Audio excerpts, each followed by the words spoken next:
Shalom, irmãos. Estamos nos preparando para mandar mensagens online, mas ainda não temos o aplicativo certo. Mas no decorrer da semana estaremos nos aperfeiçoando em usar esse método e assim fazer o nosso culto online. E como bispo e pastor da igreja, tenho o dever de continuar instruindo os membros da Igreja Batista Shalom com a palavra de Deus. Por determinação do governo do Estado de São Paulo e do prefeito de São Bernardo do Campo, temos que manter o templo fechado sem nenhum questionamento, em obediência à palavra de Deus, que nos manda obedecer às autoridades, pois elas existem porque Deus os estabeleceu. Caso contrário, estaremos nos revoltando contra Deus, que os designou para estarem a serviço de Deus. Romanos 13, de 1 a 7.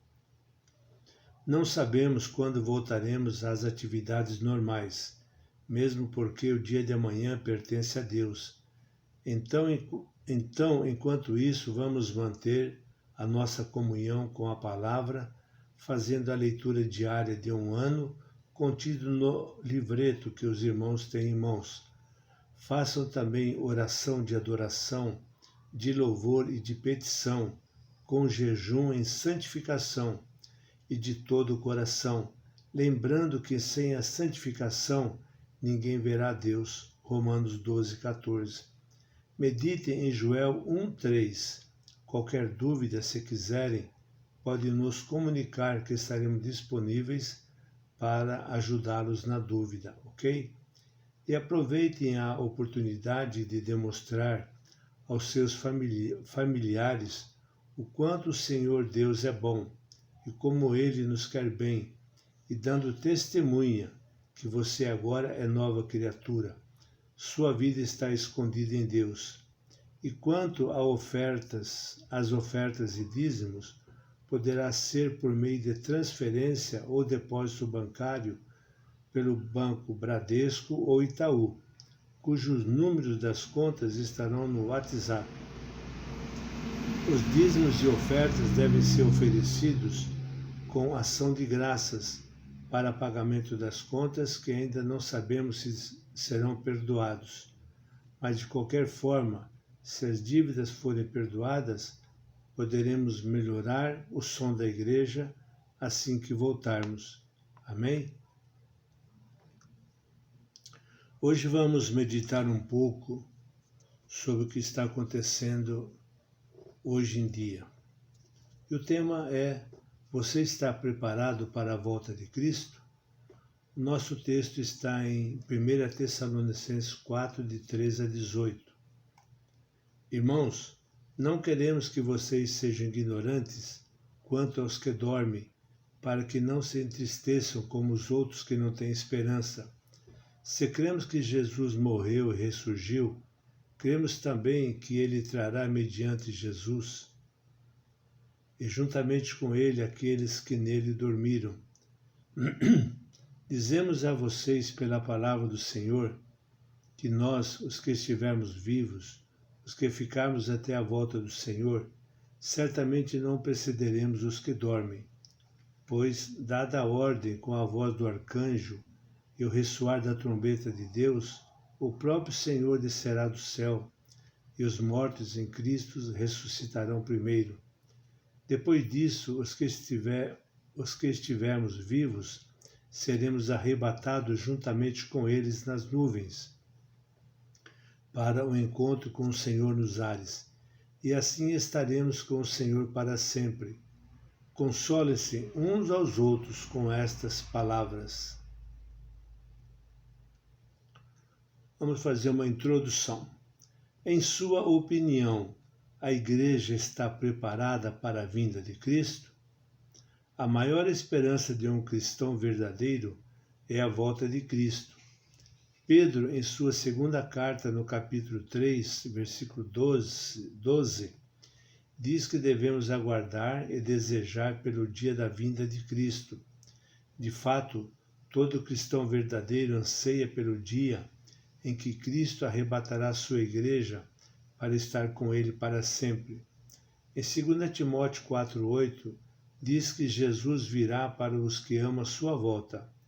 Nesta noite vamos falar sobre ensinamentos bíblicos sobre a volta de Cristo. Primeiro ensinamento: carne e sangue não vão herdar o reino de Deus.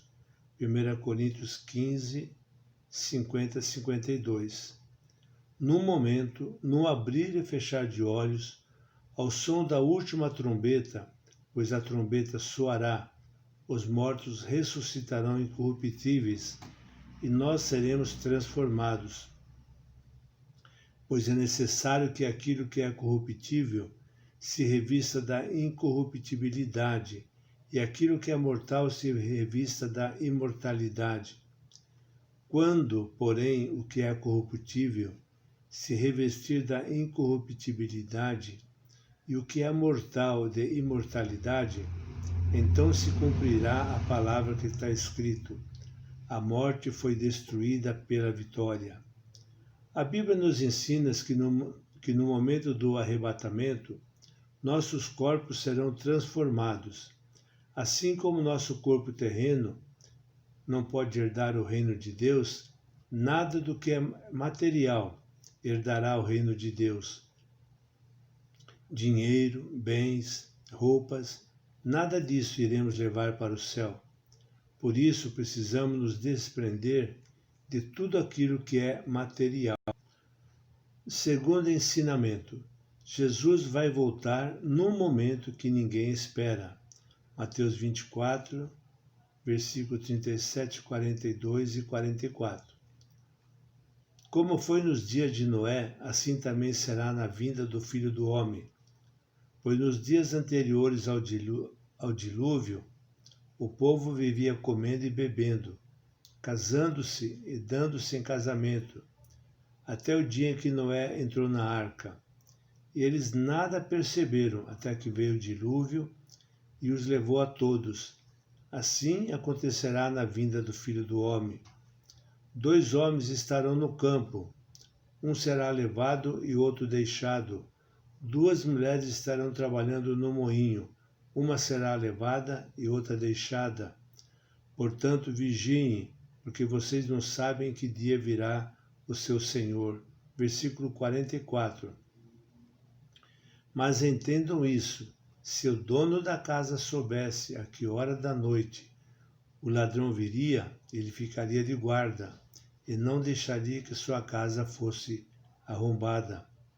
O Filho do Homem virá na hora em que não esperais. Muitos acham que a volta de Cristo será precedida por algum evento sobrenatural, como que está acontecendo hoje com o coronavírus. Mas a Bíblia nos ensina que será como no dia de Noé, onde compravam, vendiam, casavam, até o dia que Noé entrou na arca. A vinda de Jesus também será assim. O terceiro ensinamento é: a volta de Jesus vai pegar muitos cristãos despreparados. Mateus 25, de 1 a 13, a parábola das 10 virgens. Embora todas fossem virgens, quer dizer, a igreja, metade não estava preparada para a vinda do noivo.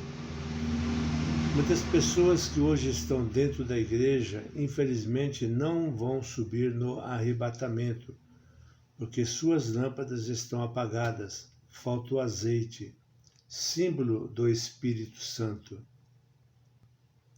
Quarto e último ensinamento: Jesus voltará para buscar uma igreja irrepreensível. 1 Tessalonicenses 5:23, que o próprio Deus da paz o santifique inteiramente, que todo espírito, alma e corpo de vocês seja conservado irrepreensível na vinda de nosso Senhor Jesus Cristo. O texto lido diz que devemos conservar todo o nosso espírito, alma e corpo irrepreensível para a vinda de Jesus.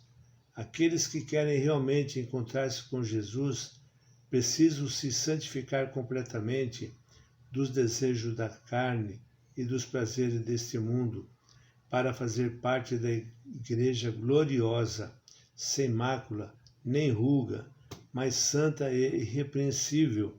Efésios 5, 24. E para terminarmos, a volta de Cristo tem que ser nossa maior esperança, que possamos a cada dia pedir para Deus nos ajudar a se desprender deste mundo e